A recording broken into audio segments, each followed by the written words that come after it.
Hello, hello, hello. Welcome to our episode of News You Can Use, a Pennsylvania Stands Up podcast about people, power, and politics. I am not your host, Pele Ergang Layden. Pele is on his honeymoon, and we wish him and his new wife all the happiness in the world. I am Ashley Strange. I use they, he pronouns. I'm the Director of Narrative and Communications at Pennsylvania Stands Up, and today we are joined by a special guest, Jess Royer, who is Berks Stands Up endorsed candidate for Berks County Commissioner. Jess, welcome to the podcast. Good afternoon. Thanks. Good to be here. Now, could you introduce yourself with your name, your pronouns, and where you're joining us from today? Yeah, Jess Royer. I go by he, him. I'm in Reading, Pennsylvania. I'm on my lunch break. I work at Reading Public Library, and I'm sitting in my car right now. I often like to eat outside, but since the world is on fire right now, I'm instead running the air through the air conditioner of my electric vehicle, so not creating any extra emissions right now, but having a little bit of filtration, so I'm not breathing in the haze, which has just settled over the entire Northeast region. And this haze, now I was born and raised in Fairbanks, Alaska. We have a fire season. Every single summer we get Alaskan wildfires, Canadian wildfires, the wind blows east to west, and we get haze like this all the time. But this really isn't normal. Like what's the air quality like where you are right now? It's really bad. I don't watch the numbers as closely as others because I am lucky to have a pretty robust respiratory system. I know a lot of my friends have been posting numbers. I think they were in the 300s on the index that was really hitting last night, was really high. My wife and I did grad school in Vancouver, and I remember this one instance where everybody was posting pictures online of this gorgeous sunset. And being from Pennsylvania, I didn't necessarily get at first the connection between all of the fires that were happening north of us in the province of British Columbia and the haze until somebody else mentioned, yeah, it's a shame we've got this really beautiful sunsets because of the forest fires. And I was, oh yeah, okay, that makes sense now. Because around here, this is not common, and it's very, and especially coming down from the north. Our weather normally comes from the southwest, so for it to be this impactful for this area for forest fires so far away. I have one kid who really does not care for extreme weather, and I told her, buckle up because that's what your lifetime is going to see. But she is really concerned about the fire, and I said the fire is not a risk to us. We're not near the fire. The fire is hundreds of miles away, but we're dealing with the impact of it here, and there's a metaphor there. I mean, especially with air quality. That's one of the things that I've said in my political life and personal life. We're driving cars. That air quality is the air that everybody in the region breathes. So even though the forest fires are nowhere near us here in Reading, Pennsylvania, we're still dealing with the effects of it.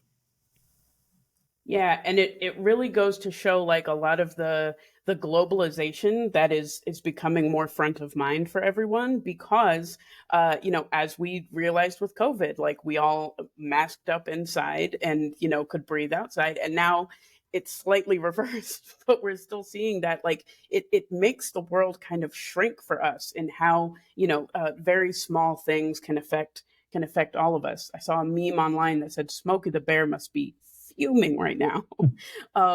And as I used to be a firefighter, a wildland firefighter in California. And so part of what we did was, prescribed burns.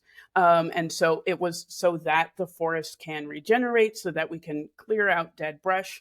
And there's something to this. There's more to that metaphor you were talking about how on a large scale, how something as innocuous as a fire thousands of miles away can continue to affect us. But there's also, how small things that we do, when you have a brush fire in your backyard, how does it affect your neighbors?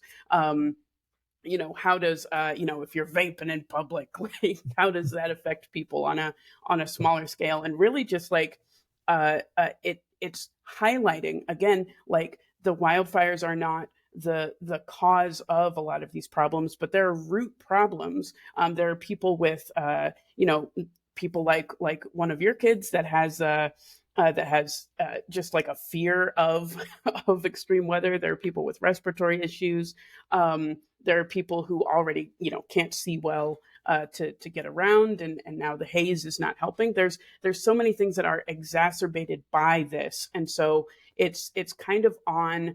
It's it's on us as individuals, but it's also on, our government to say, like, we are living in an increasingly globalized world. How are we going to make sure that we're keeping everyone safe Yeah. from all this stuff? Right. Yeah, and make some hard decisions. I mean, a lot of governments will say, "Oh, that's not us. We don't have anything to do with that. That's a different level of government. That's a different governmental entity." But I don't know how many times I've said this, that every single level of government has a role to play, especially in the fight against climate change. But no matter the issue, every elected official has a role to play, and sometimes it's getting on a soapbox, using your bully pulpit, but you've got to actually speak up about things and be creative and find solutions. So one of the things that I've been talking about for years now in Berks County, which I am honored to hear other local candidates and elected officials in Berks County have started talking about electric vehicles on municipal fleets. Because of air quality, we're driving around dozens of vehicles in a day for some of these governmental entities, Berks County especially. And yeah, there's not every single vehicle that we would want to purchase yet is available in an electric model, but all of the light duty cars and trucks that we have needs for, and plug-in hybrids if we need a bit. There's so many vehicles that could be producing far less emissions, and that's something that local governments can do and make a real impact in the world. And other things like save money as well. Like it makes sense. There's a lot of reasons to do some of these things, but it does kind of go to the connectivity of different levels of government and how every single, from townships, where I'm supervisor right now in Spring Township, up to counties, states, there are lots of ways that different governments can actually play a role in solving problems.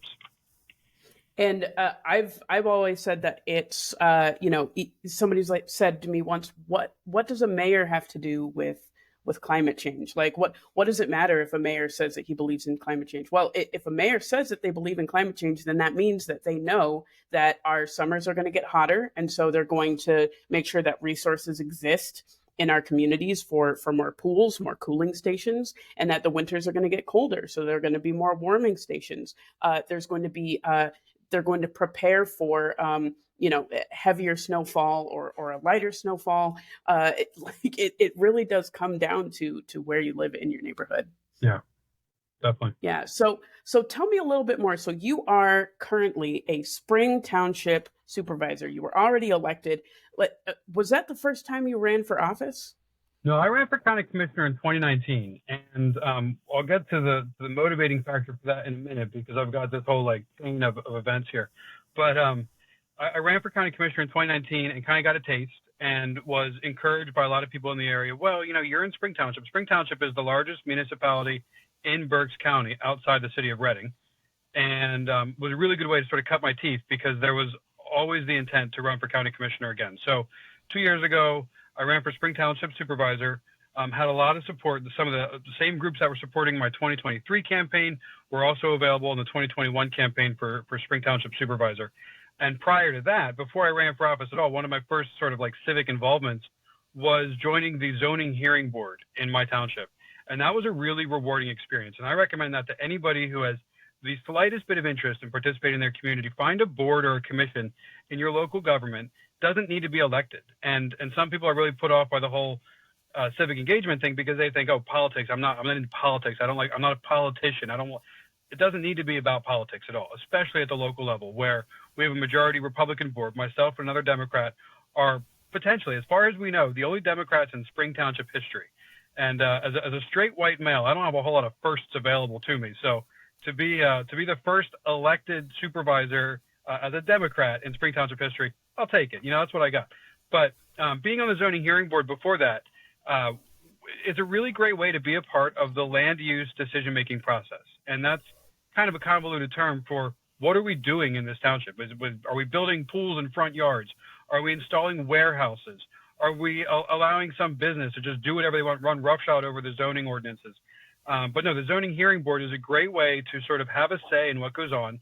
For anybody who's environmentally minded, you get to look at runoff issues. You get to look at how certain areas are zoned for certain types of buildings or certain uses. And it's a really great entry-level position, if you will.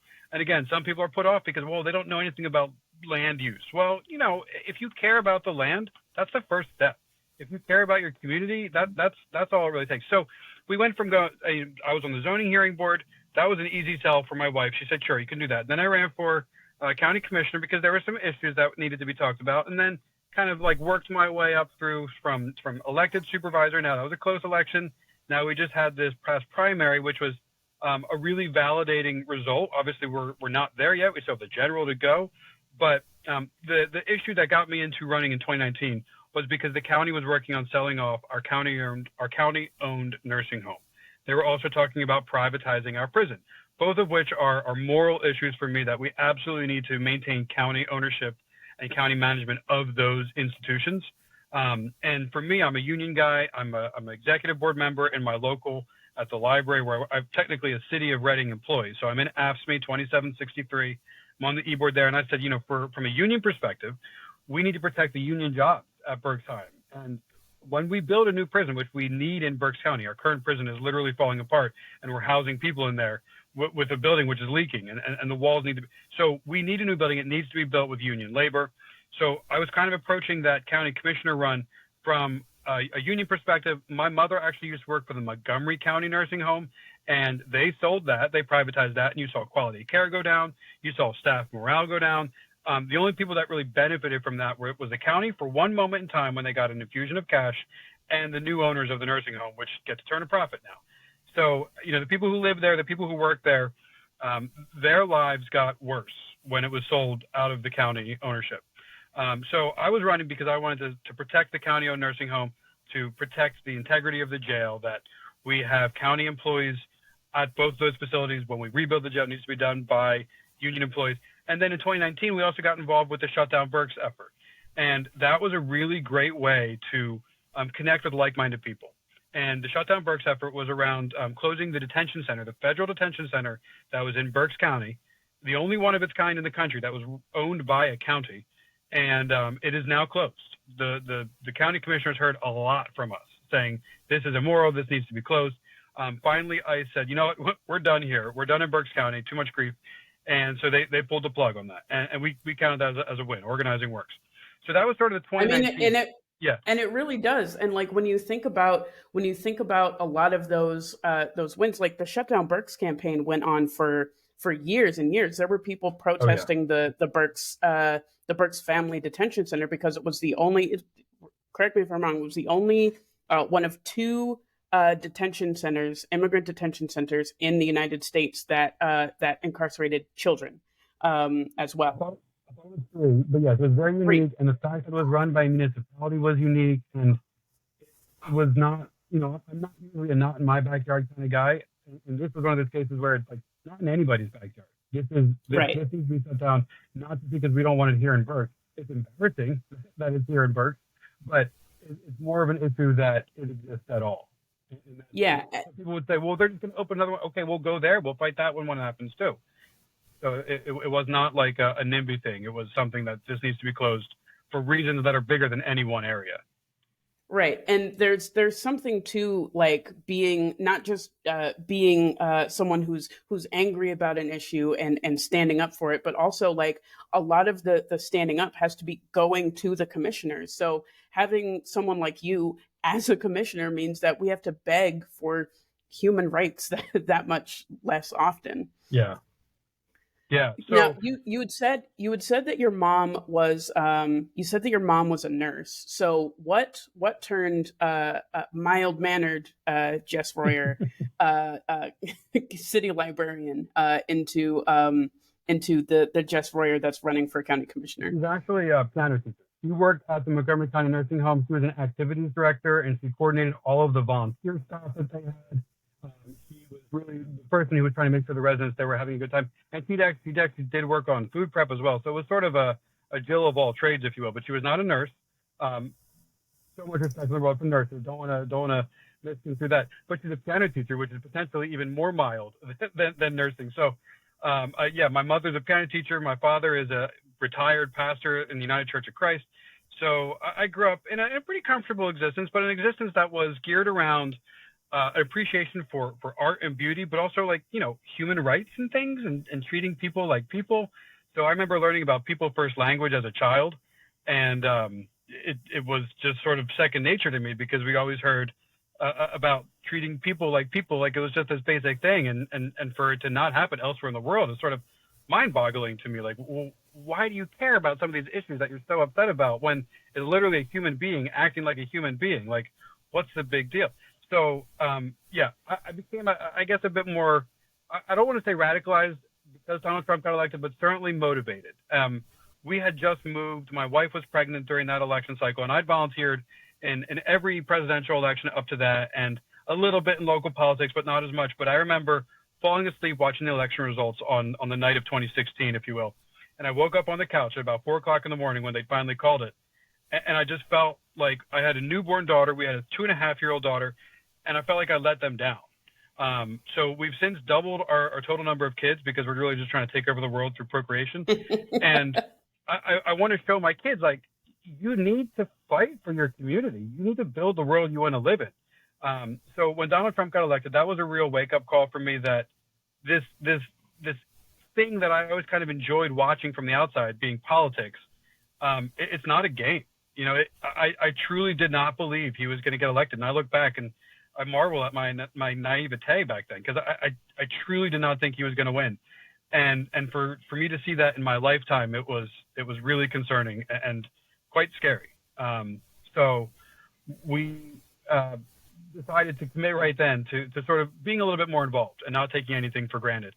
So it became this thing that we were going to do. We were going to be more involved.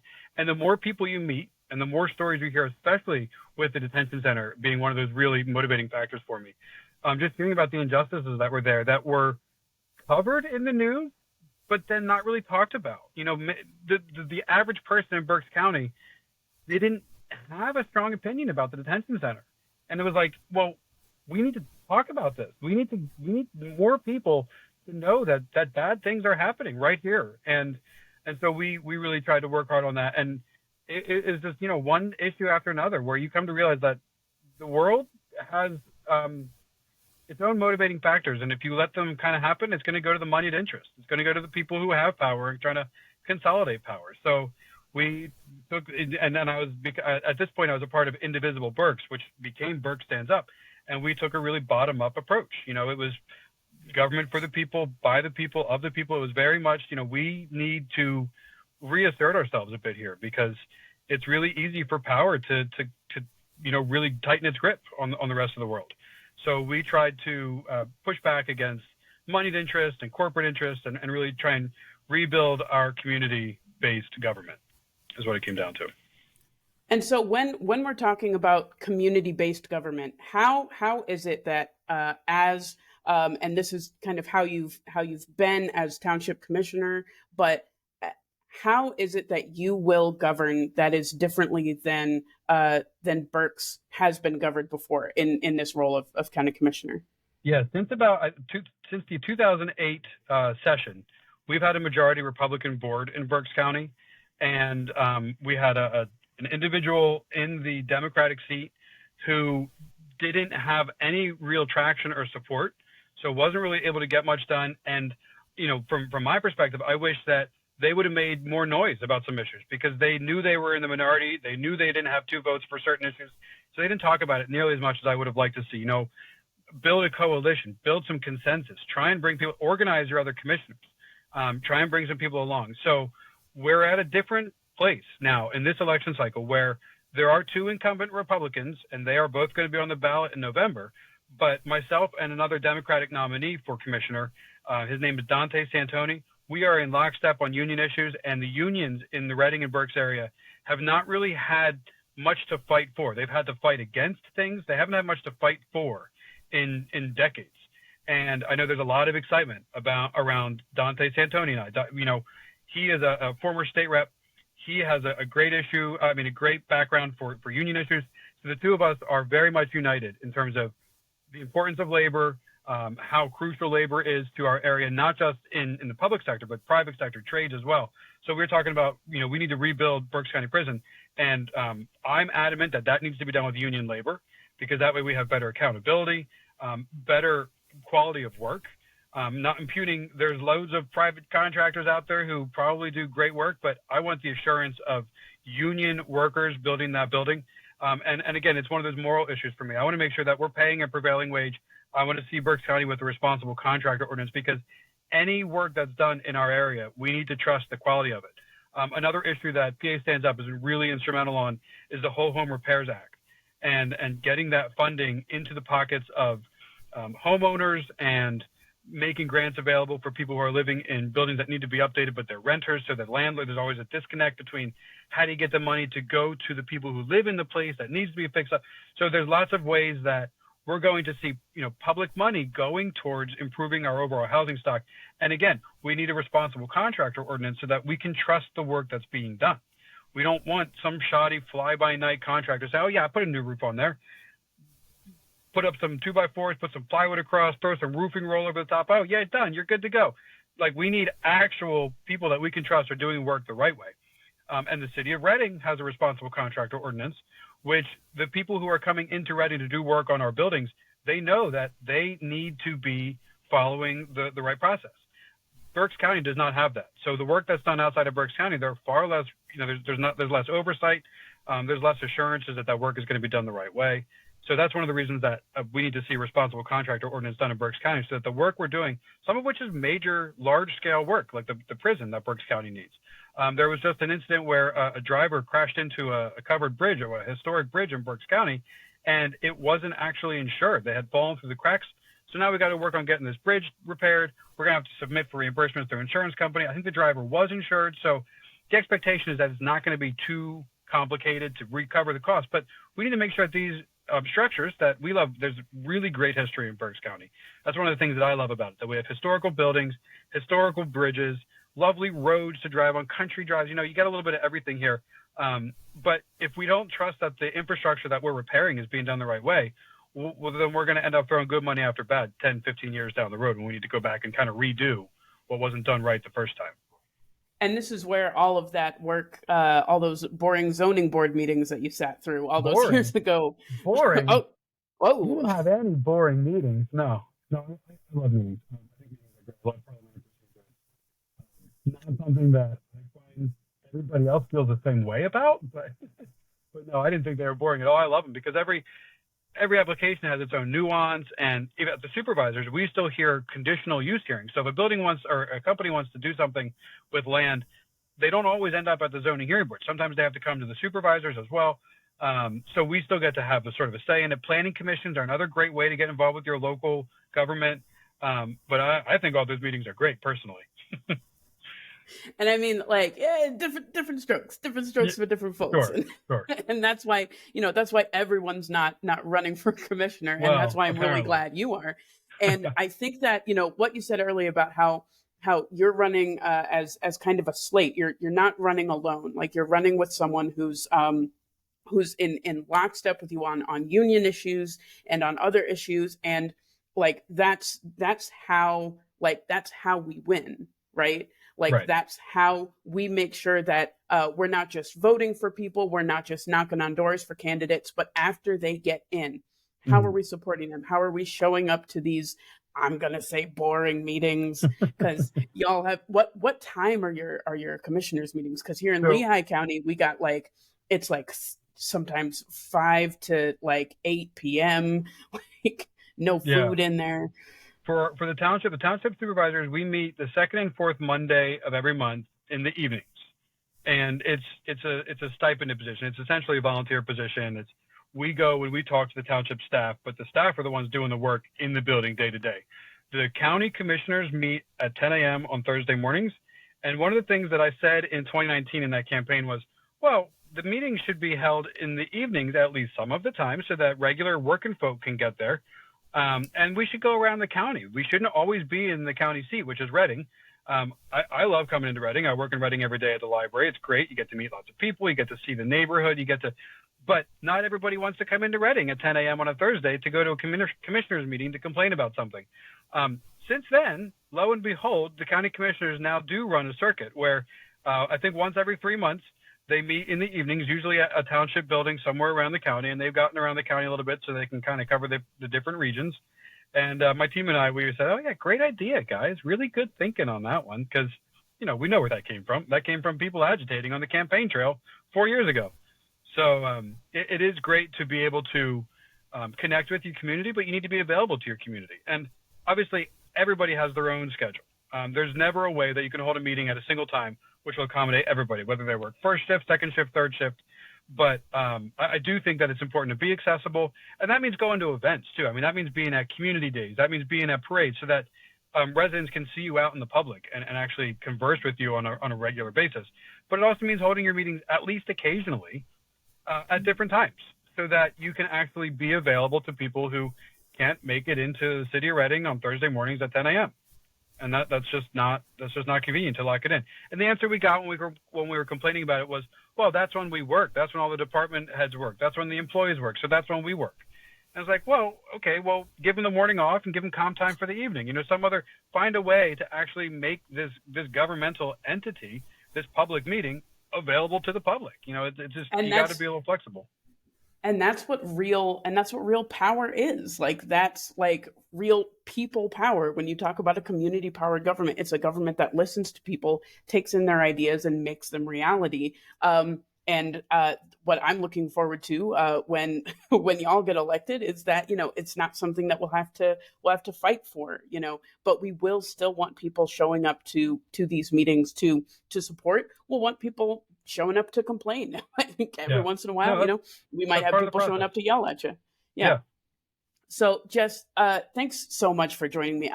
We've just had a great time. I know you're just on your lunch break, sitting in the car, but what you talked about community events and being seen in the community. What events do you have coming up that someone might see you at next?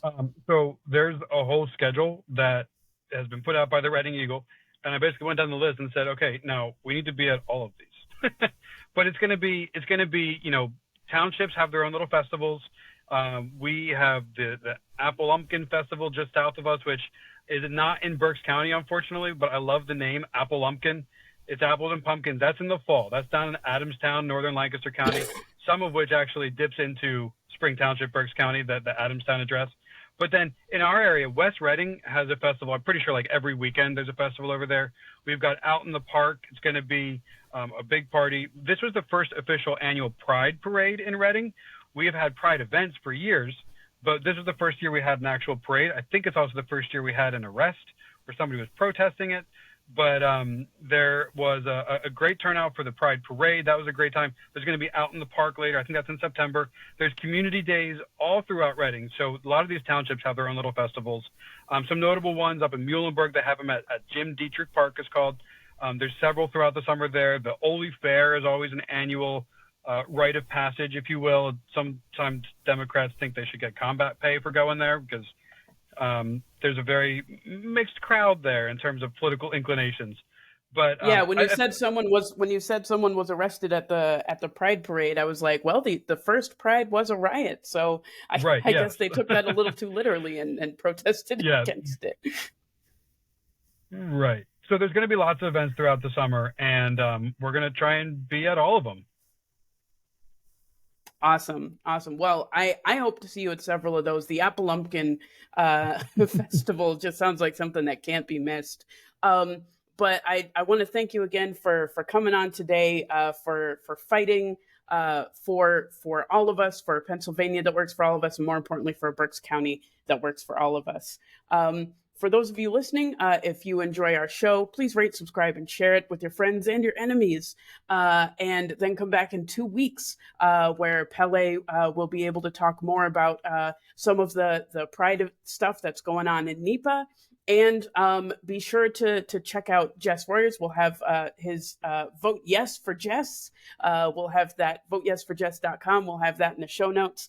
And remember to wear a mask out there. Change all of your air filters a little more regularly, and yeah, only you can prevent forest fires.